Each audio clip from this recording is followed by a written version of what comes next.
Wakenya wanasemaje kuhusiana na mjadala wetu wa siku ya leo? Mariki? Na shukrani sana Joshua Nsare kutoka studioni. Leo hii nimeweza kuungana na wakazi wa kijiji cha Itinyi katika eneo la Maungu ili kusikiza baadhi ya kauli zao, hasa wakati huu ambapo tunachanganua mjadala kuhusu vita dhidi ya ukimwi, ikizingatiwa kwamba pia vile vile leo wakazi ama taifa na ulimwengu kwa jumla inaadhimisha siku ya ukimwi ulimwenguni. Tupate baadhi ya kauli za wale ambao nimezungumza nao. Kweli serikali imejitahidi pasavyo kulingana na hili janga la ukimwi, lakini uhamasisho vijijini bado havijafikia hatua ya kutosha ili kuhamasisha mwananchi na kuelewa zaidi kuhusu janga hili.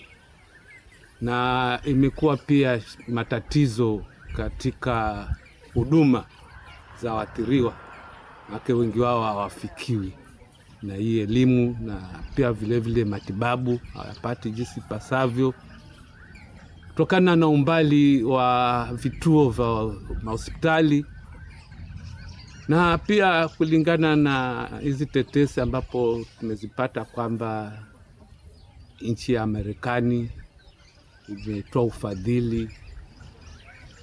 Imekuwa na changamoto kubwa sana, watu wameingiwa na wasiwasi kiasi ya kwamba hata wengine wamevunjika moyo. Kwa hivyo ni serikali ijaribu jinsi iwezavyo ili itoe hiyo shaka kwa mwananchi na kujionyesha kwamba wako na uwezo wa kukabiliana na hali kama hizi. Zaidi counseling ni tiba muhimu sana kwa mwathiriwa, manake unapoelezewa jinsi utakavyoweza kukabiliana kama hizi, inakuwa jambo bora zaidi. Kwa vijana kwa kweli imekuwa changamoto sana, manake wengi wameingia kwa uraibu. Na unajua wanapokula hivyo vileo, akili zao zinakuwa haziwezi kuwa na mafikira zaidi ya kuona janga kama hili.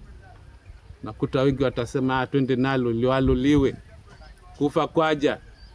Kwa hivyo sasa unakuta msemo kama hiyo, unakuta wanapokula hivyo vitu vyao. Ni serikali jaribu kutengeneza vitu zaidi vya rehabilitation kwa watu kama hao, na ili waweze kufungiwa mahali na kuweza kufanyiwa huduma zipasavyo. Kulingana na mimi, naona ni kama serikali imejaribu kupitia kwa mahospitali kama hizi dispensaries. Kuna madaktari wao wanahamasisha watu, na vile vile kuna hawa wa community, hawa madaktari wa nyanjani ambao pia wao wanatupitia mara kwa mara wakiulizia kama kuna mtu ako na hiyo shida na vile anapata matibabu. Lakini bado ni kama bado kuna vijana hao ambao ni teenagers ambao wanastahili kuhamasishwa zaidi, na sidhani kama so far serikali imefikia hiyo level ya kuhamasisha. Kwa sasa naona ni kama jamii imekubali, maana sioni kulingana na mimi kule kutengwa kwa waathiriwa. Ni kama tunaishi nao, wanaishi pamoja na jamii. Plus hizi dawa ambazo zilikuja ni kama zimesaidia, because sahi afya zao zimeimarika na hata uwezi kuwatambua kwa urahisi. So unyanyapaa ni kama si sana kwa sasa.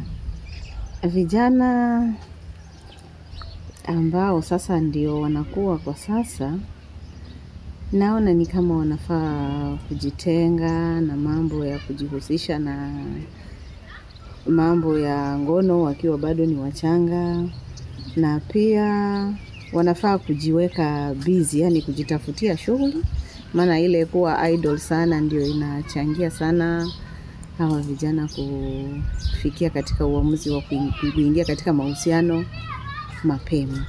Wakenya kwa ujumla, mbali na kushughulikiwa na serikali, ni vyema pia sisi tujiangalie na tujue ni vipi tutajiepusha na janga hili, ni vipi tutaepusha watoto wetu, ni vipi tutahusisha jamii nzima ili wapate kuelewa ya kwamba ni janga hili na ni hatari, na wapate kulipokea na kuelewa. Kufikia sahi ile idadi ambayo ilikuwa kubwa imepungua, si kama venye ilikuwa. Sahi idadi imepungua na kidogo tunaona kuna afadhali. ingawaji changamoto ile imekuwa ni madawa ndo hayako ya kutosha. Kuchangia sana ni vile tunavyosema, ni vijana wamekuwa, ulevi umekuwa mwingi. Sasa wanapolewa wanajisahau kama wanapaswa kutumia kinga ama zile sheria ambazo pia ziko. Yaani tuseme wakilewa wanajisahau. Unyanyapaa huko ile ni kwamba, kwa mfano kama niko na mgonjwa kama huyu, unyanyapaa unakuja kwa sababu mwingine hata anaona kama akikunywa kikombe kimoja na yule maji ama sahani moja ya chakula, anaona ni kama anaambukizwa. Alafu tena pia inakuwa yani yule mtu wanakuwa wanamtenga sana, hawakai naye karibu, kujumuika na yeye, tuseme hata kumuongelesha ni mara kwa mara, kumpatia ushauri.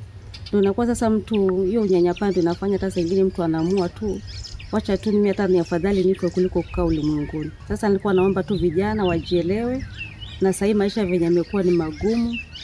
Wakati wanatumia vile vileo, imekuwa pia wanajisahau, na wanasahau kama pia kuna kinga. Ingawaji pia hizo kinga pia zinatakana ziwe za kutosha. Lakini pia isichangie sana, kwa sababu wengine wakiona kuna kinga pia wanajisahau. Tuseme ni mtu mwenyewe pia asikize maoni ya wazazi, na pia wito wangu pia wajitoe sana katika mambo ya Mungu, kwa sababu kusema ule kweli, kijana akiwa karibu na Mungu mambo mengi anaepukana nayo. Sasa unakuta wao wamemsahau Mungu, wakajiona tu ni wao wanaishi tu kulingana vile wanavyotaka. Lakini natoa wito wangu sana waingie makanisani, na pia wajiunge na vikundi tofauti tofauti ili wazidi kupata ushauri kwa watu wazima. Namna ndizo kauli zao kuhusiana na swala hili zima. Naregesha usukani kwako studioni Joash kuendelea na mjadala huu. Mie ni Julius Mariki, kaunti ya Taita Taveta. Na mtazamaji, huyo ni mwandishi wetu habari Julius Mariki Mwakivo kutoka kaunti ya Taita Taveta, akitueleza kuhusiana na mjadala wetu, na vile vile kuzungumza na baadhi ya wakazi wachangie pia kwenye mjadala huu, tukizungumzia vita dhidi ya ugonjwa wa ukimwi. Mtazamaji,